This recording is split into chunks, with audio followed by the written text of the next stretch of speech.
travel, internet, driver's license test, termites, weather, brownouts. Got a lot to cover in this video, so stick with me if you can. This is in my condo, 20 plus floors up, and I've been dealing with a little bit of termite issue. And I didn't know termites could eat through concrete. All my walls, ceiling, floors are all covered in concrete. And anyway, I usually scrape it off and I spray it once a month or so. This is in the kitchen area, just brand new right there. And interestingly, I haven't seen them in any of my wood or books, paper products. Years ago, I visited a guy up north Cebu Island, and he had a huge bookshelf, the house he was renting, and the inside of all of the books on the shelves were hollowed out. Termites had eaten the whole thing up, and he was told they would have to bring the exterminator in, cover the whole area, and pump in some kind of poison gas that kills them. I have a question. Will cinnamon repel these things? We use cinnamon sticks. My girlfriend found out the solution to that. We used to get bugs in flour and rice and different things, and she read somewhere cinnamon sticks, and she puts them in around in our cupboards and in the rice and in the flour, and we no longer have any bugs in any of our food.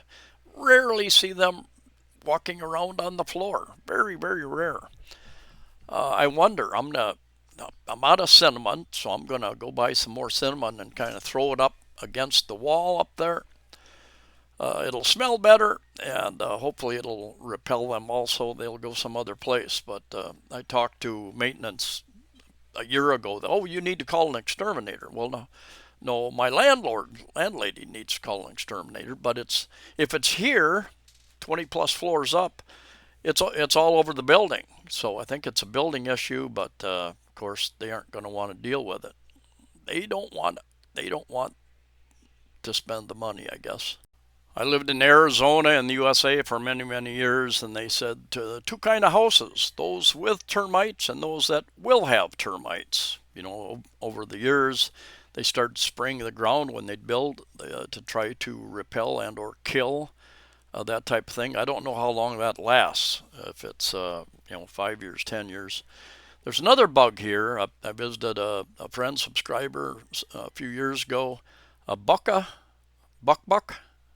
probably saying it around, some kind of bug, and a lot of the wood in his doors, his wooden door frame, and his wooden tables and shelves were all eaten up by these tiny little bugs. And I haven't had any issues with them over the years, but something to be concerned about. He bought mostly plastic and metal furniture after that.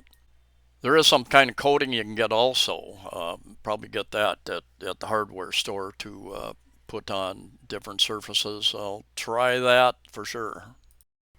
Brownouts, blackouts, what we call them in the USA. No electricity. You need to check reviews if you're going to travel to the various resorts and islands, and check them in the last couple of years, because we had the pandemic. And so any reviews before that, a lot happened. And we had the Super Typhoon Odette came through the central Visayas area of the Philippines, central area going north and south in December 2021. So almost 2022. So any reviews before that period of time probably are not very accurate.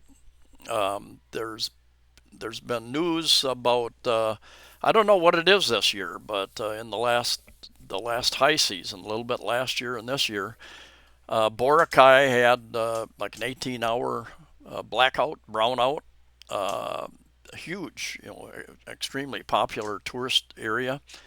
Surigao Island, very, very popular, and resort owners are losing. People are canceling. They had many days, in fact, was it even weeks, with no power, and people canceled, people upset.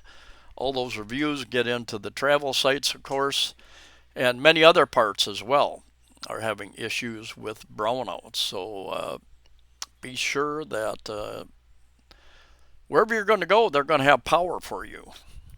There are a few areas, I think some more remote areas on Palawan Island, years ago anyway, they only have generator power, and that generator turns off certain time in the evening, and you don't get it back until sometime in the morning, early morning probably.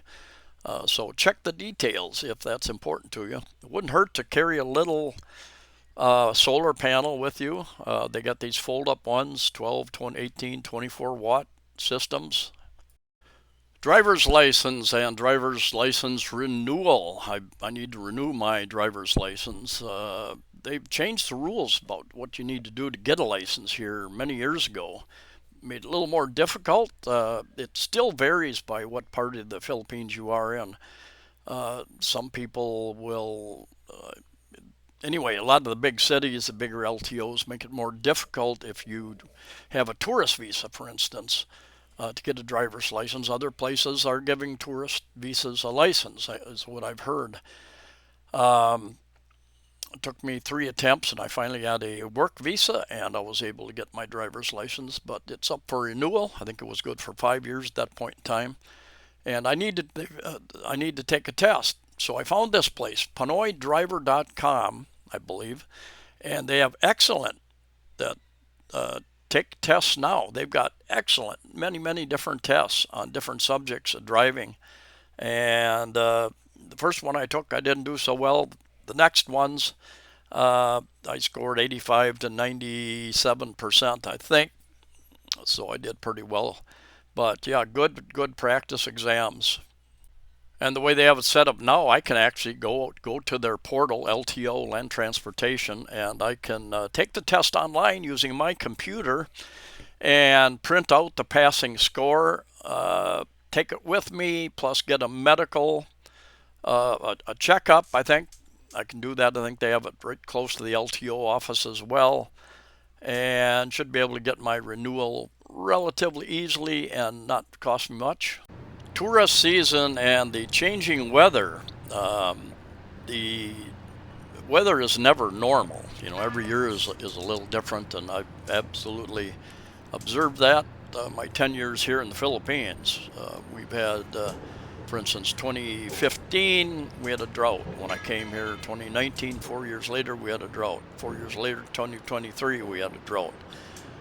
We have wet years, we have dry years, we have hotter years, we have cooler years. And anyway, they've got a couple seasons here in much of the Philippines. It's called the northeast monsoons, where most of the wind comes from the east and northeast. Generally a little bit cooler, though it's still warm or hot. And just coming into June, it's gone to the southwest. We get more moist, warm weather from the southwest coming across the southern equator, across the from India, Malaysia, Indonesia areas, and comes through here and just changed.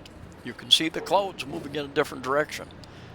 Rainy season doesn't mean it rains all day, every day. Like I think that when I hear the word monsoon, that's what I'm thinking. It will rain a little more often unless we have a drought year, which probably won't happen this year. But we'll have, 4 or 5 days a week where sometime during the day or the evening, the night, it'll rain 20, 30, 40 minutes and then quit. Very rare that it rains all day here in the Philippines. Anyway, the high season, tourist season, is generally November, December, January, February, a little bit of March. And this past year, our tourists have been way down, primarily the Chinese, for a number of reasons. The POGOs, Philippine offshore gaming operators, are being kicked out. And because of the spat the Philippines and China has in the South China Sea, the Philippines, Western Philippine Sea, and the government of China doesn't want the Chinese leaving. Is what I've heard, that they're making it more difficult for Chinese to leave the country. So a lot less Chinese here, a lot less Koreans here as well. Korean tourism is way down. They're generally the top tourist people, and I think they still are, but a lot less this year. In fact, over 2023, which was a recovery year from the pandemic. Partly because of the exchange rate with the Korean money to Philippine peso, partly with the political unrest they've had there. They had their last president declared martial law for a period. Then he was arrested, and he's being tried right now, I think. And they just had a new election, elected a new president as well. So we'll see what happens. I've also read that Thailand tourism is way down this year, and a number of different reasons for that, but that's a video for another time, I guess. I would think that you could get some pretty good deals at resorts, hotels. Because of that, the occupancy rate is down. Much more vacancies at resorts, hotels around the Philippines as well. Fuel prices around the world have been dropping, so that could affect the airline prices, could go down. I know even domestic flights here, what the government sets as a surcharge for domestic flights, that has reduced recently, so that affects flying. Transportation within the Philippines is really very, very, very reasonable. Internet and cell phones. I decided to talk about this because I've been having some issues the last couple of weeks. My internet has been going off and on throughout the day. It might be off for 5 or 10 minutes, 20 minutes, it'll come back on. But yeah, I'll be in the middle of a project and it's like it'll go off and you don't know when it's going to come back on. I always keep the data option on my cellular phone as well. So if I don't have internet through the PLDT modem, I can hook my phone up USB to my computer, and I can use the data off my phone, and that usually works pretty good. But even Globe, I use Globe, and it's been a little weak here recently. In fact, they sent a message through a couple of days ago saying their system is going to be down for a while because they're doing some maintenance work. I have reported that to PLDT, and I'm not sure if anything's going to get done or not. I'll probably get a call. Usually happens, I've got a landline, part of my system here, and they'll probably call me in a couple of days and ask me, how's your internet, sir? And I might have a bad modem. That might be part of the problem. Part of the problem is them. Part of the problem is of the modem. I don't know if it's overheating, but I did mess with it a little bit, hit a reset button a couple times, came back on, I had internet, but I don't think that's it 100% of the time. Now, as far as cell phones, you're bringing a cell phone here. Be sure it's unlocked. Number one, either unlocked from your carrier so you can use it here with a Filipino SIM card, or if you have a dual SIM phone where you can put in fact, you still would have to be unlocked, or you can sign up for their international plan, and so that they'll allow you to use it, and I think T-Mobile and Verizon, some of the others have international plans. $50 used to be when I came here was $30 a month, and you had you had phone service, data service, text service. Anyway, yeah, be sure you have that all set up before you come here. If you come with an unlocked phone, what happened to me? I had a phone that dropped. I had insurance on it. Broke the face of the phone, and T-Mobile sent me a new phone, but it was locked. Unlike the one I had bought, I bought an unlocked phone. they sent me a locked phone. So I took it around. People said, no, we don't know how to unlock that. Took it to Samsung. We don't have the software to unlock it here in the Philippines. Finally found somebody down in one of the malls downtown that had the software. He didn't think he could, but surprised himself. He was able to unlock my phone, and I was able to use it here. You can. There are different companies offering eSIMs. If you have a newer phone, you might be able to buy an eSIM, and then you just activate the Philippines when you arrive here, and it should work. And they've got different data plans with different companies. I'll do a video about that someday. Otherwise, if you buy a Filipino SIM, I think they sell them at the airports. Not absolutely positive anymore. They used to give you a free one. Otherwise, they cost about 50 pesos, about $1, much less than they do in the U.S. But yeah, you need that SIM and you need to register it. And the person you buy it from can help you to register it so it works. Other than that, you buy load. You need credits. Basically, you need credits because you're on a prepaid plan. They call it load. You can buy 100 pesos worth, 300 pesos worth, 500 pesos worth, 1,000 pesos worth. And definitely recommend that you go into the site, use your phone to go to the site and register it, whether you're with Globe or Smart or the third one. I can't think of it right now. And if you register to a promo, you get a much better deal financially. Thanks for coming along. Safe travels to you all, and I'll see you in the next video.